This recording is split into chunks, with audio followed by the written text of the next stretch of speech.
Ats-tsaniyatu ratibatuz zuhri wa hiya 6 raka'at. Rak'atani ba'daha wa hiya aidan sunnatun muakkadah. Wa arba'un qablaha wa hiya aidan sunnatun wa in kanat duna rak'atainil akhiratain. Rawa Abu Hurairah radhiyallahu anhu 'anil Nabi sallallahu alaihi wasallam annahu qala man shalla arba'a rak'atin ba'da zawali syams yuhsinu qira'atahunna wa ruku'ahunna wa sujudahunna shalla ma'ahu sab'una alfa malak yastaghfiruna lahu hatta al-lail. Wa kana sallallahu alaihi wasallam la yada'u arba'an ba'da az-zawal yutiluhunna wa yaqulu inna abwabas sama tufattahu fi hadhihi as-sa'ah fa uhibbu an yurfa'a li fiha amal. Rawahu Abu Ayyub al-Ansari wa tafarrada bihi. Wa dalla alaihi aidan ma rawat Ummu Habibah zaujun Nabi sallallahu alaihi wasallam annahu qala man shalla fi kulli yawmin 12 rak'atan ghaira maktubah buniya lahu baitun fil jannah wa rak'ataini qabla al-fajri wa arba'an qabla az-zuhur wa rak'ataini ba'daha wa rak'ataini qabla al-'asr wa rak'ataini ba'da al-maghrib. Wa qala Ibnu Umar radhiyallahu anhuma hafiztu min Rasulillah sallallahu alaihi wasallam bi kulli yawmin 10 raka'atin. Fa dzakara ma dzakarathu Ummu Habibah radhiyallahu anha ila raka'atil fajr fa innahu qala tilka sa'atun lam yakun yadkhulu biha alayya Rasulullah sallallahu alaihi wasallam walakin haddatsatni ukhti Hafsah radhiyallahu anha annahu sallallahu alaihi wasallam kana yusalli rak'ataini fi baitiha thumma yakhruju. Wa qala fi hadithihi wa rak'ataini qabla zuhri wa rak'ataini ba'da al-isya fa sarat rak'atani qabla zuhur akadu min jummatil arba'ah ila akhir. Artinya perkataan Al-Imam Al-Ghazali rahimahullah wa nafa'ana bi ulumi. Yang kedua di antara sunat-sunat rawatib adalah salat rawatib zuhur. Dimaksud dengan rawatib zuhur ini adalah qabliyah dan ba'diyah zuhur. Rawatib zuhur itu jumlahnya 6 rakaat, yaitu 2 rakaat sesudah salat fardu zuhur, 2 rakaat ba'diyah, artinya 2 rakaat ba'diyah zuhur. Itu adalah sunnah muakkadah, sunat yang sangat kuat tuntutannya, hampir mendekati kepada fardu. Dan 4 rakaat sebelumnya zuhur qabliyah, dan itu juga sunat meskipun derajat sunatnya itu di bawah 2 rakaat akhir tadi. Jadi sembahyang rawatib ini ada beberapa rakaat yang 5 waktu nih. Yang paling kuat tuntutannya ada 10 rakaat. 10 rakaat rawatib ini sangat kuat sunatnya. Parak sudah jadi wajib daripada kuatnya itu sunat. 10 rakaat itu bermacam-macam pulang pendapat para ulama, nang mana nang paling kuat sunat rawatib itu tuntutannya kepada kita. Ada yang mengatakan 10 rakaat itu adalah 2 rakaat sebelum subuh. Itu sangat kuat. Bahkan menurut beberapa ulama mazhab ada mengatakan 2 rakaat sunat subuh itu hukumnya wajib. 2 rakaat sunat subuh itu hukumnya wajib. Itu ada pendapat beberapa ulama, karena mereka menganggap sangat kuat tuntutannya. 2 rakaat sebelum subuh. Kemudian 2 rakaat sebelum dan sesudah zuhur. 2 rakaat qabliyah zuhur, 2 rakaat ba'diyah zuhur. Itu kuat, muakkad.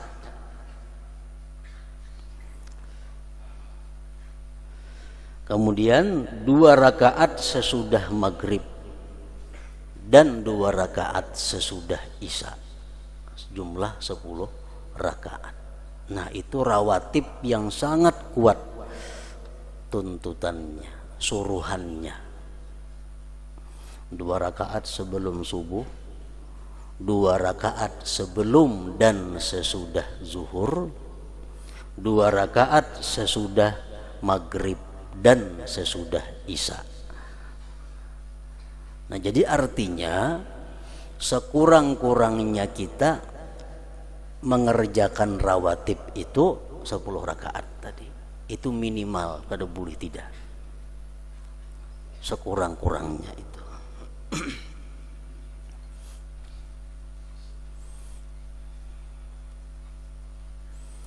Nang paling banyak rawatib berjumlah 24 rakaat. Itu paling full. 24 rakaat ini paling banyak jumlah rawatib. Artinya kalau kita melakukan sunat-sunat qabliyah ba'diyah sehari semalaman jumlahnya 24 rakaat, berarti kita mendatangkan yang paling sempurna. Ini bagus dikerjakan oleh orang-orang nang kada banyak pekerjaan-pekerjaan. 2 rakaat sebelum subuh, 4 rakaat sebelum dan sesudah zuhur.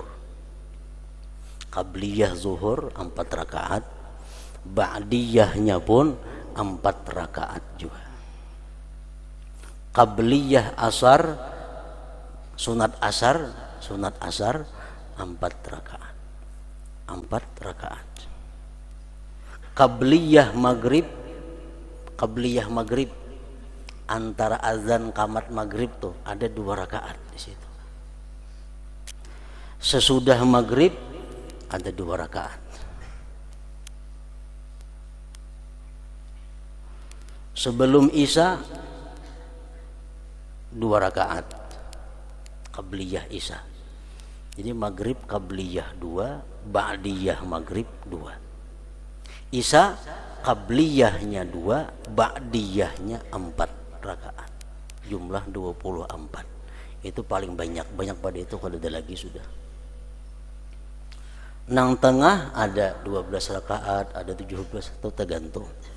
Jadi sekurang-kurangnya rawatib itu berjumlah 10 rakaat, paling banyak sudah 24 rakaat.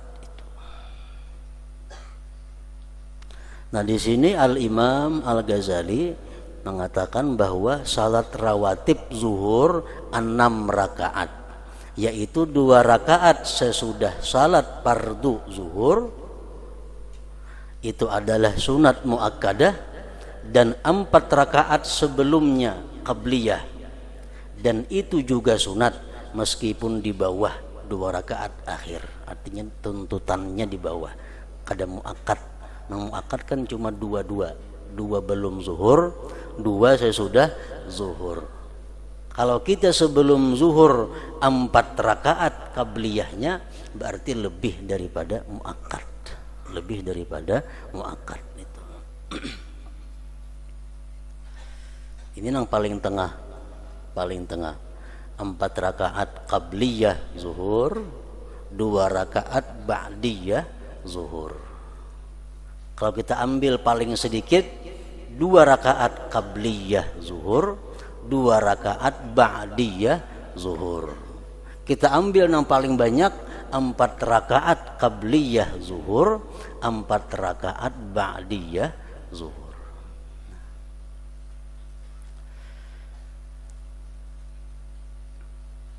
Dan 4 rakaat sebelumnya zuhur. Rasulullah sallallahu alaihi wasallam bersabda, arba'u raka'atin qabla zuhur la taslima bainahunna tufattahu lahunna abwabus sama. Ujar Nabi kita 4 rakaat qabliyah zuhur, tidak ada salam antaranya, artinya sekaligus 4 rakaat, sekaligus 4 rakaat dibukakan baginya itu pintu-pintu langit.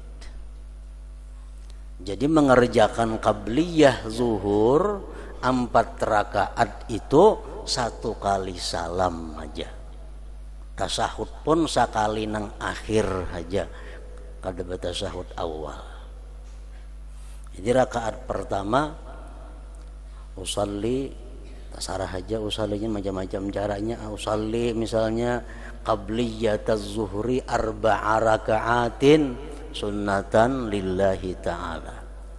Usalli qabliyataz zuhri 4 rakaatin, aku sembahyang qabliyah zuhur 4 rakaat sunat karena Allah Ta'ala. Fatihah baca surah, rakaat kedua Fatihah surah, rakaat ketiga Fatihah aja, keempat Fatihah aja, tidak ada tasyahud awal, langsung salam di rakaat yang keempat. Nah, kalau kita mengerjakan pang dua-dua baik juga, boleh juga. Misalkan bisa nang sekali 4 itu, kalau pindah taka 5 atau taka 3, soalnya kada ada berantara. Nah, ambil dua-dua, kada jadi soal. Cuma Rasulullah mengatakan paling baik itu la taslima bainahunna.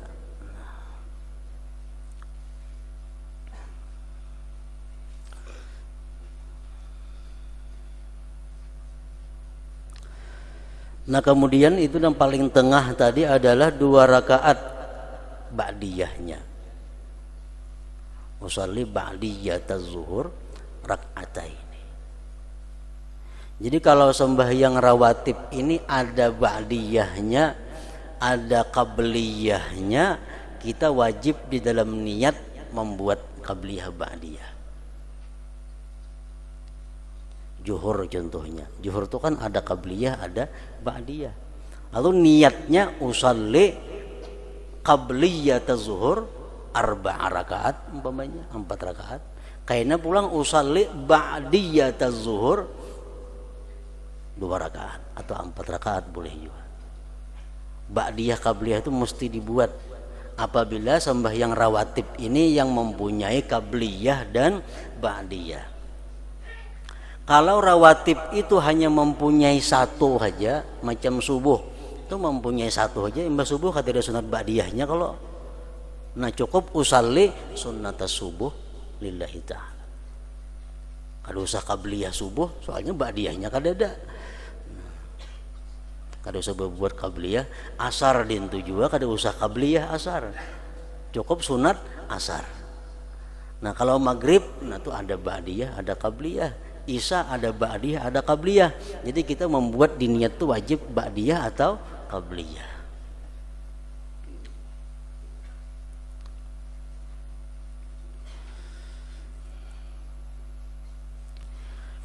Jadi 2 rakaat sebelum zuhur, 2 rakaat sesudah zuhur paling pendek. Yang tengah 4 rakaat sebelum zuhur, 2 rakaat sesudah zuhur. Yang paling sempurna 4 rakaat sebelum dan sesudahnya. Rasulullah sallallahu alaihi wasallam bersabda, "Man shalla qabla az-zuhri arba'an wa ba'daha arba'an harramahullah 'alan nar." Ujar Nabi, siapa sembahyang qabliyah zuhur 4 rakaat, ba'diyahnya 4 rakaat juga, Allah haramkan tubuhnya dijilat oleh api neraka. Allah haramkan tubuhnya disentuh oleh api neraka. Itu nang 4.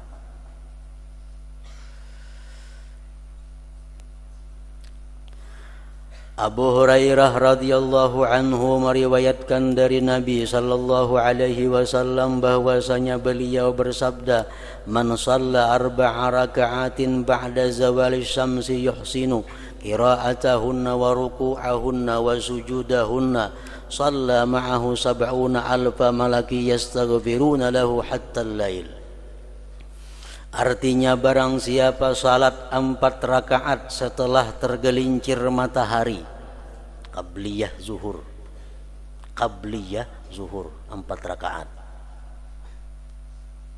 di mana ia membaikkan bacaannya, rukuknya dan sujudnya, maka salatlah bersamanya 70.000 malaikat. Mereka memohonkan ampunan baginya sampai malam. Jadi artinya kalau kita sembahyang qabliyah zuhur itu 4 rakaat, malaikat memintakan ampun sebanyak 70.000 malaikat memintakan ampun kepada Allah agar kita diampuni dosa-dosa kita sampai malam. Nah, itu 4 rakaat qabliyah. Kalau ba'diyahnya pulang 4 tambah pulang, Allah haramkan tubuhnya disentuh api neraka.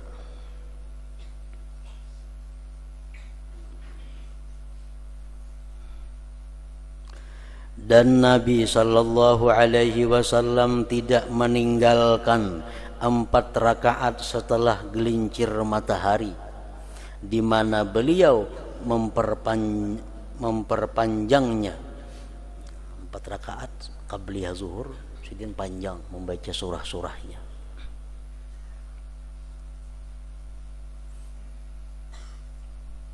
Dan bersabda beliau, "Inna abwabas sama tuftahu fi hadhihi as-sa'ah fa uhibbu ay yurfa'a li fiha amal."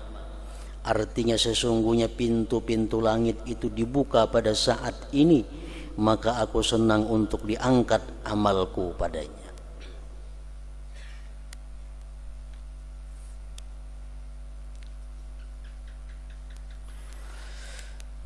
Dan apa yang diriwayatkan oleh Ummu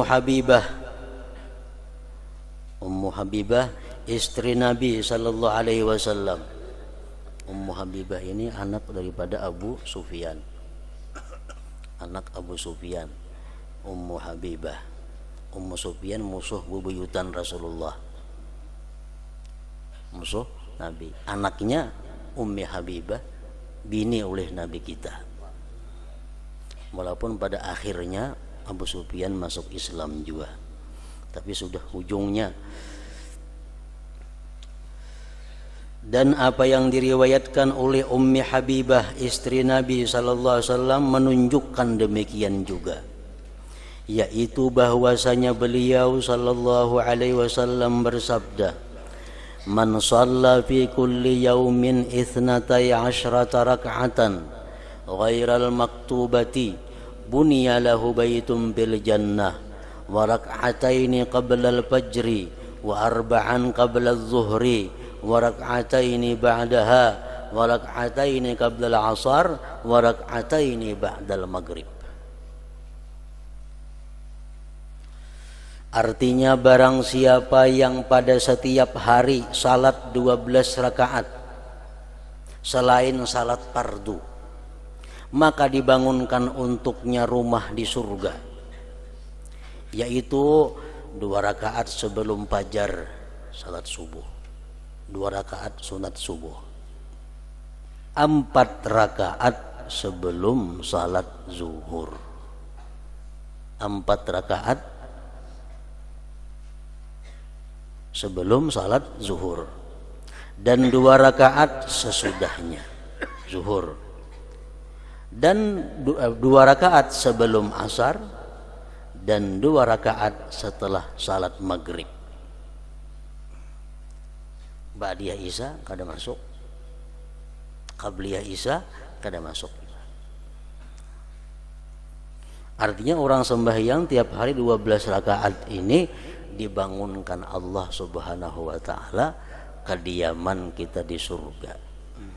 Buniya lahu baitun bil jannati.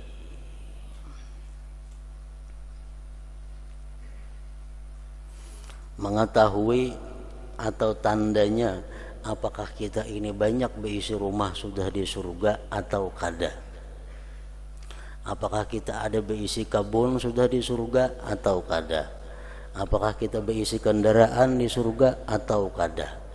Apakah kita sudah berisi bidadari di surga atau kada. Tandanya adalah, ujar para ulama mengatakan, bila mana kita sudah siap mati, berarti kita sudah banyak berisian sangu di surga itu. Bila mana sampai saat ini kita masih takutan mati, berarti kita kada punya apa-apa masih di sana. Kita nih takutan non mati, berarti kita kada berisian apa-apa lagi di sana. Andai kata kita sudah berisian di sana secukupnya, kita kada takut lagi menghadap kematian. Orang yang sembahyang setiap hari dibangunkan Allah rumah di surga. 12 rakaat tadi. Ibnu Umar radhiyallahu anhuma berkata, saya hafal dari Rasulullah sallallahu alaihi wasallam 10 rakaat pada setiap hari. Ibnu Umar mengatakan, aku hafal Jasidin dari Rasulullah itu 10 rakaat setiap hari selain fardu rawatib ini. Lalu ia menyebutkan apa yang disebutkan oleh Ummu Habibah radhiyallahu anha, kecuali 2 rakaat fajar. Karena sesungguhnya ia berkata, itu adalah saat di mana Rasulullah sallallahu alaihi wasallam tidak masuk padaku. Tetapi saudariku Hafsah radhiyallahu anha bercerita kepadaku bahwasanya beliau sallallahu alaihi wasallam selalu salat 2 rakaat di rumahnya Hafsah, kemudian beliau keluar. Dan beliau bersabda di dalam hadisnya, 2 rakaat sebelum zuhur dan 2 rakaat sesudah isya. Maka 2 rakaat sebelum zuhur itu lebih kuat daripada jumlah 4 rakaat. Lebih kuat tuntutannya artinya. Kita manggawi pang 2 lawan 4, mana banyaknya pahalanya, nyata ya banyak nah 4. Ini tuntutannya, suruhannya itu kalau 2 sangat kuat, 4 lebih baik lagi. Sebelum zuhur tadi, qabliyah zuhur.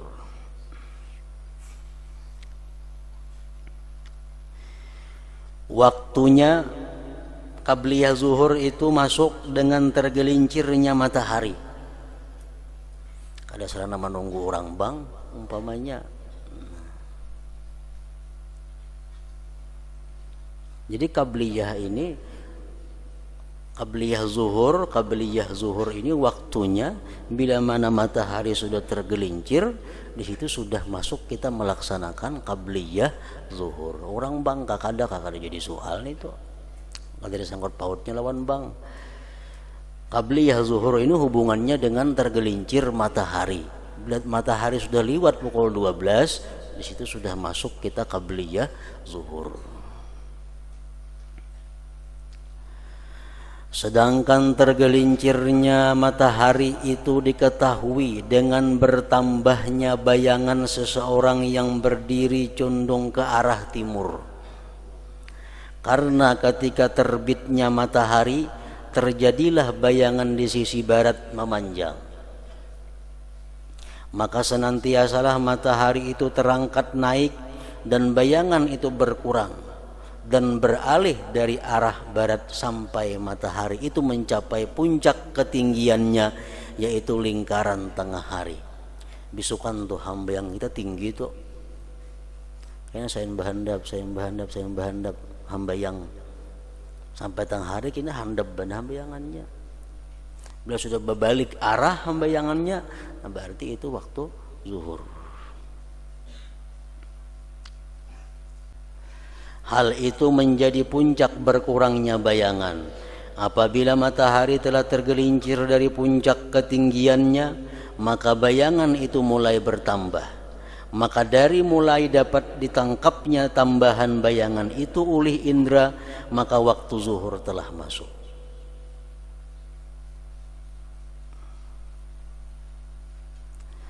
dan secara pasti diketahui bahwasanya tergelincir itu terjadi sebelum itu pada ilmu Allah Subhanahu wa taala.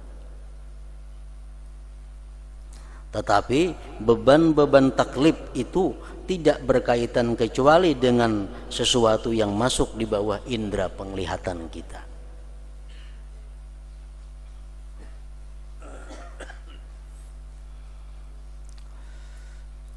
Orang bahari kada beisi jam, kada beisi waktu. Itu yang diukur matahari. Bila matahari sudah bahembayang ke sini, berarti masuk waktu zuhur. Bila matahari sudah hambayangnya sama lawan kita, berarti masuk asar umpamanya. Nah, jadi hambayang-hambayang itu yang diketahui. Kadar sisa dari bayangan yang daripadanya diambil mengenai penambahan itu menjadi panjang pada musim dingin dan pendek pada musim panas. Puncak panjangnya itu adalah sampainya matahari pada awal bintang Aries, dan puncak pendeknya adalah sampainya matahari pada awal bintang Scorpio. Hal itu diketahui dengan telapak kaki dan timbangan. Ini orang urusan ilmu falakiyah. Sebagian jalan yang dekat dari pentahkikan itu bagi orang yang baik penjagaannya adalah orang nak mengetahui keadaan waktu lewat matahari.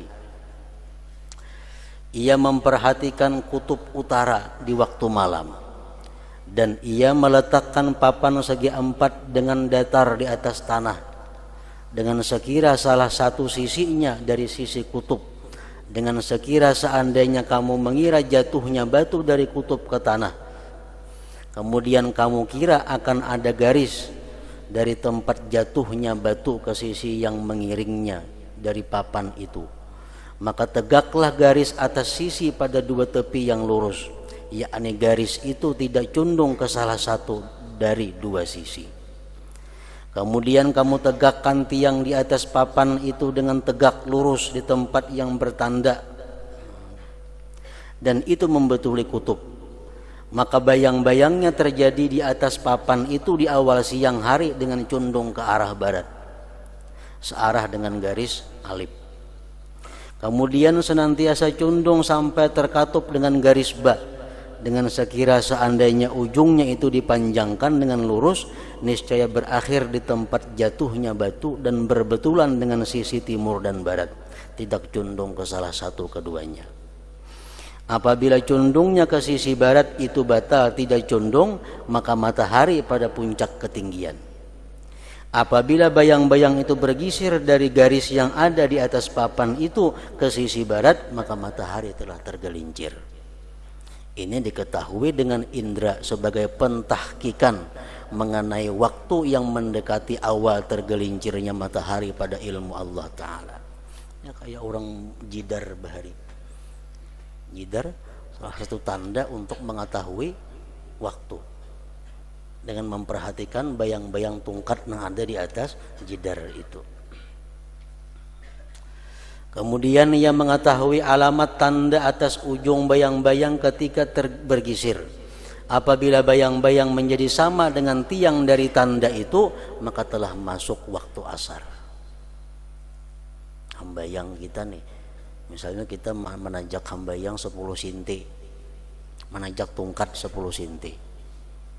Karena bila hambayangnya 10 sinti tambah sedikit, berarti masuk waktu asar. Perkiraan ini tidak mengapa untuk mengetahui mengenai ilmu tergelincirnya matahari, dan inilah gambarnya.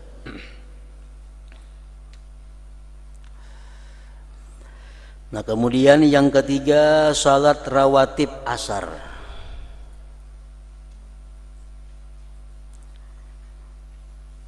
Salat rawatib asar ini kada termasuk nang 10 yang muakkad, kada termasuk. Namun tetap sunat, tapi sunatnya gairul muakkadah. Salat rawatib asar yaitu 4 rakaat sebelum asar. Usalli sunnatal asar 4 rakaat lillahi ta'ala. Melaksanakan boleh dua-dua, boleh 4 sekaligus.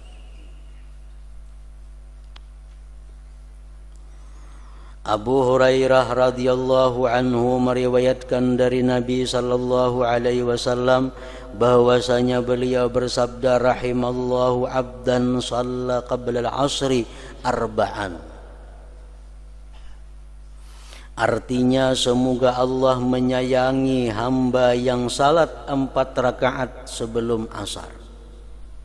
Ini Nabi berdoa. Ujar Nabi, ya Allah, sayangilah hamba Engkau yang sembahyang qabliyah, yang sembahyang sunat asar itu 4 rakaat. Nabi meminta kepada Allah agar Allah menyayangi hamba-hambanya yang sembahyang sunat asar 4 rakaat. Melakukan itu dengan harapan masuk di dalam doa Rasulullah sallallahu alaihi wasallam itu adalah sunnah muakkad. Karena doa beliau itu pasti dikabulkan. Doa Nabi pasti dikabulkan Allah. Nabi mendoakan bahwa orang yang sembahyang 4 rakaat sunat asar supaya disayang oleh Allah.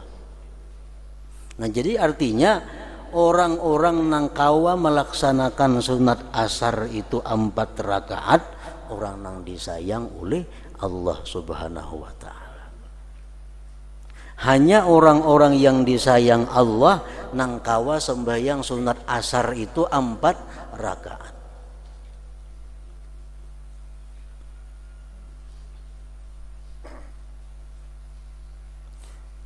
Ada hadis lain lagi mengatakan man shalla qabla asar arba'an harramahullah 'alan nar.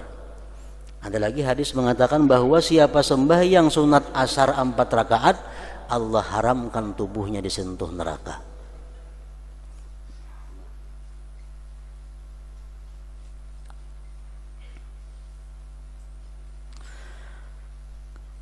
Karena doa beliau itu pasti dikabulkan Allah Subhanahu wa taala. Ketekunan beliau atas sunat itu tidak seperti ketekunan beliau atas 2 rakaat sebelum zuhur. Nabi kita menggawi sunat asar ini kadang-kadang. Makanya sunat asar ini kadang muakkad tadi. Lain sunat qabliyah zuhur, nah itu muakkad. Kuat tuntutannya. Tapi walaupun sunat asar ini kadang muakkad, cuma itu fadilatnya adalah disayang oleh Allah Subhanahu wa taala.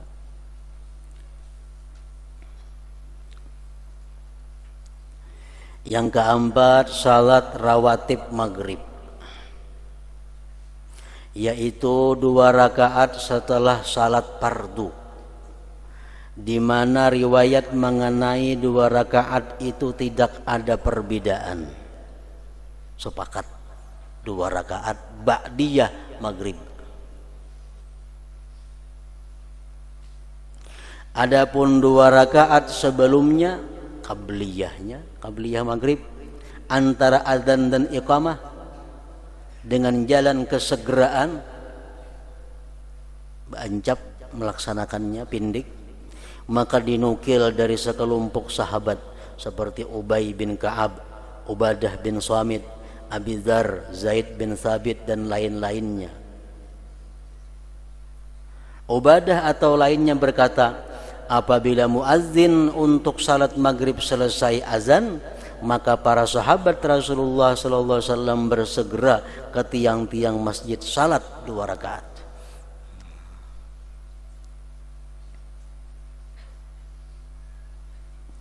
Sebagian mereka berkata, kami salat 2 rakaat sebelum maghrib, sehingga masuk orang yang masuk masjid, lalu ia mengira bahwa kami sudah selesai salat maghrib. Maka ia bertanya, apakah kalian salat maghrib? Jadi sembahyang qabliyah maghrib itu ada, namun kada kuat tuntutannya. Kalau kita kada melaksanakan qabliyah maghrib, kita kada dicela. Tapi kalau kita kadang melakukan ba'diyah maghrib, nah kita dicela itu. Kita dicela. Yang demikian itu adalah termasuk di dalam umumnya sabda Nabi sallallahu alaihi wasallam, baina kulli adzanaini salatun liman sya, artinya di antara tiap-tiap dua azan itu, antara azan dan qamat artinya itu ada salat. Termasuk antara azan dan qamat maghrib ada sembahyang di situ. Bagi siapa yang mau, kata Rasulullah. Jadi sembahyang qabliyah maghrib ini ujar Nabi bagi siapa yang hendak. Makanya kada terlalu kuat tuntutannya. Ahmad bin Hambal melakukan salat 2 rakaat itu. Lalu ia dicela oleh manusia. Maka ia meninggalkannya. Ditanyakan kepadanya mengenai hal itu, maka beliau berkata, saya tidak melihat manusia mengerjakan salat 2 rakaat itu. Lalu beliau meninggalkannya. Dan beliau berkata, jika seseorang salat 2 rakaat itu di rumahnya atau sekira manusia tidak melihatnya, maka itu baik. Menurut Imam Ahmad bin Hambal, amun hendak sembahyang juga qabliyah maghrib di rumah aja menggawi atau nang orang kada melihat.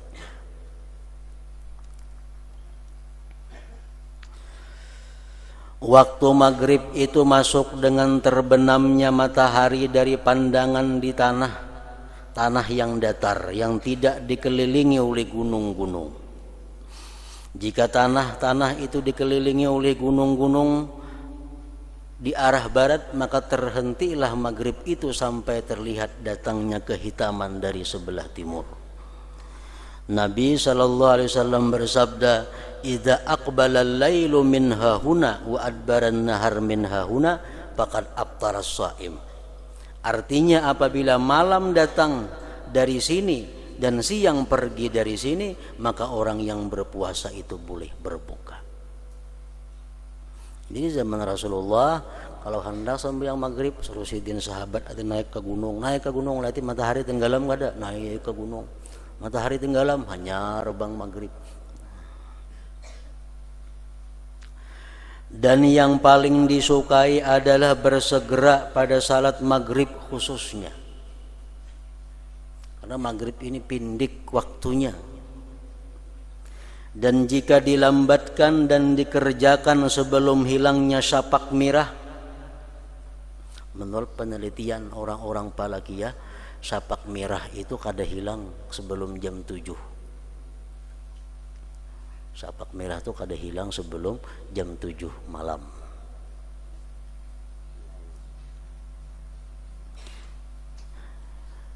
Dan jika dilambatkan dan dikerjakan sebelum hilangnya syapak merah, maka masih jatuh adaan tetapi makruh. Sembahyang maghrib sudah pukul 7 benar parak hari sudah. Nah, masih adaan tetapi makruh. Umar radhiyallahu anhu melambatkan salat maghrib pada suatu malam sehingga timbullah bintang. Maka ia memerdekakan budak sebagai balasan terhadap kelalaiannya sembahyang maghrib itu. Ini ngarannya adalah mu'aqabah, menghukum diri sendiri karena kelalaian diri dalam menjalankan perintah Allah Subhanahu wa taala. Karena kesibukan kalau sembahyang pas terlambat sembahyang, dihukum diri dengan yang paling kada disukai oleh diri. Nah, apa yang paling kada disukai oleh diri? Antara lain adalah memberikan harta kepada orang lain. Nah, Sayyidina Umar manapali kerugian itu dengan membebaskan satu orang budak. Dan Ibnu Umar melambatkannya hingga timbul 2 bintang, maka ia memerdekakan 2 orang hamba sahaya.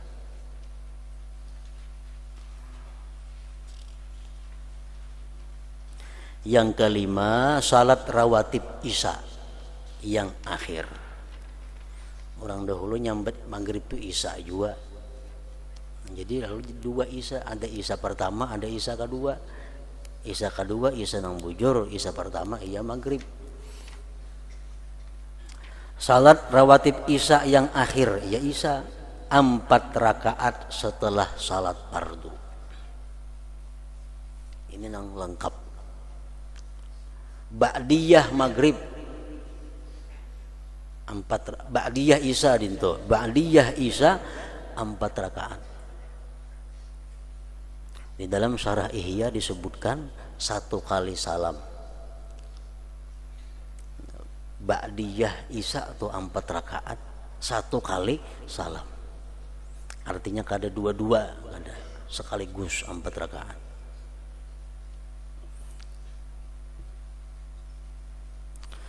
Aisyah radhiyallahu anha berkata, Rasulullah sallallahu alaihi wasallam selalu salat setelah isya yang akhir sebanyak 4 rakaat, kemudian beliau tidur.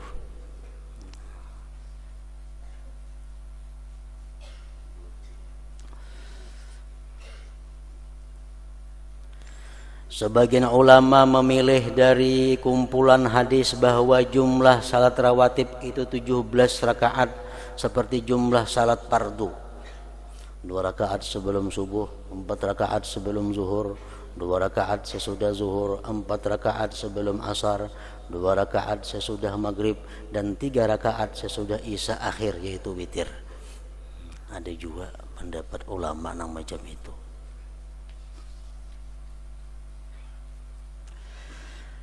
Nah, jadi dari sekian macam rawatib tadi, ulama mengurutkan yang mana yang paling abdal. Yang pertama, ujar sebahagian ulama, yang paling abdal itu adalah rak'atail fajar. Sunat subuh itu yang paling tinggi nilainya. Sunat subuh paling tinggi nilainya. Yang kedua, urutannya ba'diyah maghrib. Ba'diyah maghrib. Yang ketiga, zuhur. Yang keempat, ba'diyah isya. Yang kelima, qabliyah zuhur.